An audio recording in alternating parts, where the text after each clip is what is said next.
How's it going, everybody? My name is Matthew Meir, and today we are going to talk about 3 reasons why strength training is essential for type 1 diabetes. Now, welcome back. I'm back. It's been a good 8 months since I've done a video on anything related to this stuff.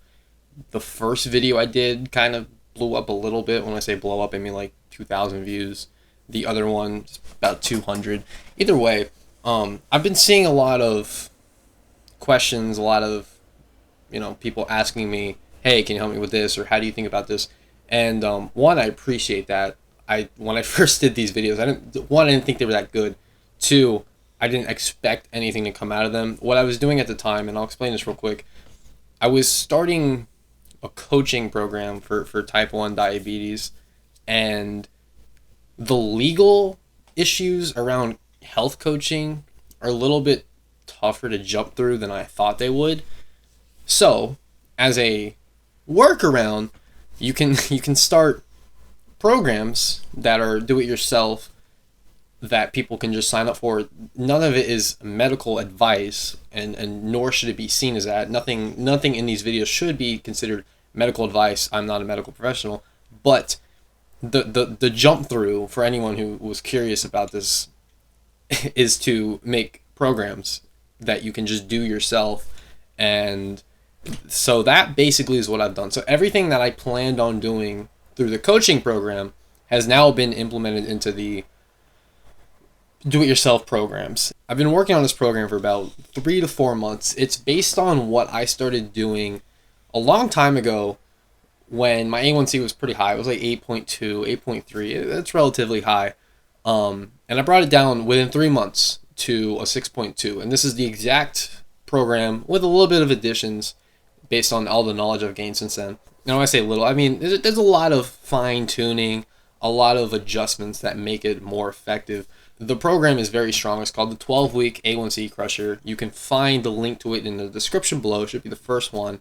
And I really suggest you take a look at it. Primary focus around the fitness plan in that is to increase your BMR, which is your basal metabolic rate, and that's done through strength training. And when you increase your BMR, it lowers your blood glucose. So this is what we're going to talk about today, why strength training is essential for type 1 diabetes. So first reason, it increases your BMR, just like I just said. The problem with the fitness world as we know it is that a lot of people focus on cardio, and nothing wrong with cardio. The problem with cardio is that when you work out that one time, you don't really gain any benefits after you work out. You have your calorie burn at a high rate, very high rate, but you only have an increased BMR for like 20 minutes to an hour afterwards. When you strength train, because you're tearing up the muscle fibers in your body, you're forcing yourself to repair those muscles. The body is going to naturally burn more calories to repair those muscles, which is your basal metabolic rate, the amount of calories you burn at rest. When you do that, you burn calories at a higher rate to repair the muscles for like 36 to 72 hours after your workout. So you can see that the bang for buck is extremely effective for a diabetic, especially because we're doing our best to lower our blood sugar. At our base metabolic rate, we, burn a certain amount of calories, which includes our glucose. So naturally, if you increase the BMR, you increase the rate of glucose burn, because calories is fueled by glucose, and the body is fueled by glucose, the brain is fueled by glucose, everything is fueled by glucose. So if it needs more, you burn more, which means that your sugar comes down. So one, if you're going to decrease your blood sugar, first step is to eat better. You always got to figure out your nutrition. And then 2 is fitness, more specifically strength training. So reason number 2 for why you should be strength training is it's easier to develop a strength training routine compared to a cardio routine. And let me explain this, okay? Now, I know it's different for everyone, okay? Everyone has different access to gyms. Everyone has different likes, dislikes, what they, would rather do. But at the end of the day, when you really push yourself to enter a routine, it is in many cases easier to develop a strength training routine than it is to develop a cardio routine. One reason is because cardio, after a while, does get very boring. There's not, like, you can only jog in one way. You can only do so many sprints before you're like, I'm done here. And like I said, everyone's different, but especially for me, it's easier to say, all right, Monday, Wednesday, Friday, I have to go to the gym. I have to do these exercises. I'm going to rotate those exercises over the course of the year.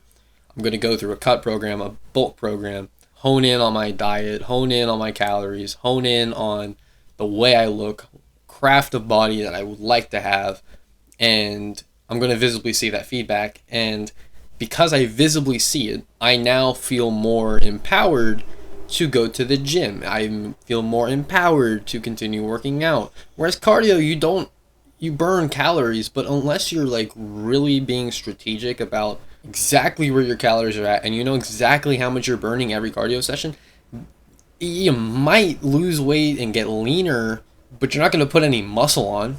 There's something with putting muscle on that psychologically tells you I'm making progress, whereas if you lose weight, it's not the same.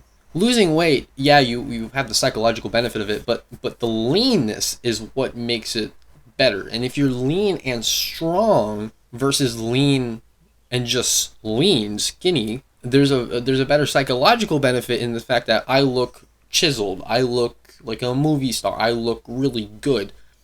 And so that makes it easier. And this is what reason number 3 sort of is that the feedback loop is significantly stronger to work out. And as a diabetic, the routine is critical. Without a routine, most of the time you're not gonna succeed with diabetes. It's very hard. We have to be very routine based. We have to be very strategic, tactical. And I would rather know and be able to predict my blood sugar than just sort of see what happens. And trust me, I've gone through plenty of experiments. I've gone through plenty of trials and tribulations with diabetes. You eat fast food, and let's say you have McDonald's 2 days in a row, you eat the same thing, and you have 2 different types of blood sugar levels each day. The reason why is because it's hard to predict what the body is doing in response to that type of food. It's highly processed, it's not healthy, it actively fights against insulin sensitivity. The more you eat it, the worse. You're eating a lot of calories, and overall, it makes it harder. But if that's your routine, then you're gonna struggle. But if the routine is, I eat lean meats, I eat vegetables and fruits, and I mean, I'm not about strict diets, but you have a smart nutrition plan. Pair that with a fitness plan that you know exactly what you're doing, and you know exactly how it's going to go, and you can track your progress from week to week to week to week, and you see the visible benefits. That's grounds for good success with diabetes. I mean, that is how you do it.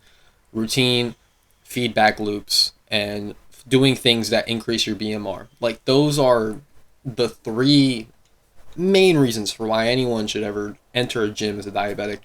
Beyond that, if you want to be a bodybuilder, of course, nothing about diabetes should limit you from doing what you want to do. If I were you, I would join my A1C Crusher program in the link below. But if I were you, you get a routine that is extremely effective, makes you want to continue going to the gym, and helps your diabetes. Doesn't help it for the time being. Cardio will definitely lower your blood sugar for the time being if you're doing the right things. But fitness at whole, significantly better to strength train versus cardio. All right, well, that's the end of this video. I'm back. There's more stuff coming out. I've been saying for a few months on the comments, oh yeah, it's this month. It is now this month. It is the end of November, so it's going to start coming out. I'm trying to aim for 2 to 3 videos a week. We're going to go in phases, so the 4 pillars of diabetes has been like my main sales pitch, I guess you can say, for talking about stuff. It's nutrition, fitness, insulin management, mentality. I'm going to touch on all of those topics over time. Right now we're on fitness. I'm going to stick with fitness for a while. Then we're going to move to nutrition, then probably insulin management, and then probably mentality. And we're going to cover all those different things. And as I continue to experiment with different methods and trials and see what really works. Because the one program on Super Diabetic is a lean cut. So essentially, we're reducing our calorie intake, but the way we're doing that is reducing the amount of carbs we have so that we're working against insulin resistance, which should allow the body to reset itself. We're also actively increasing our BMR, doing strength training workouts that are good for leaning down, building a physique while you're leaning down, and making you stronger as a whole, making you look really good. And then insulin management, it's more just, tips and strategies. I can't really go too far without knowing your situation. I'm also not a medical professional, so do not assume that that's medical advice. Always consult them first. And then the mentality section is just things that I picked up over time, the way I approach diabetes, the way I've made it to where it's a good thing for me instead of a bad thing. So that's basically the rollout. But over time, depending on how well the course goes on the website now, I would like to do bulking programs, which is a whole different animal because you're actively increasing the amount you're eating. As a diabetic, that becomes difficult. But I'm bulking now, and A1C levels 6.5, 6.4, 6.3. That's good. That's very good, especially when you're eating an insanely higher amount of calories and carbs.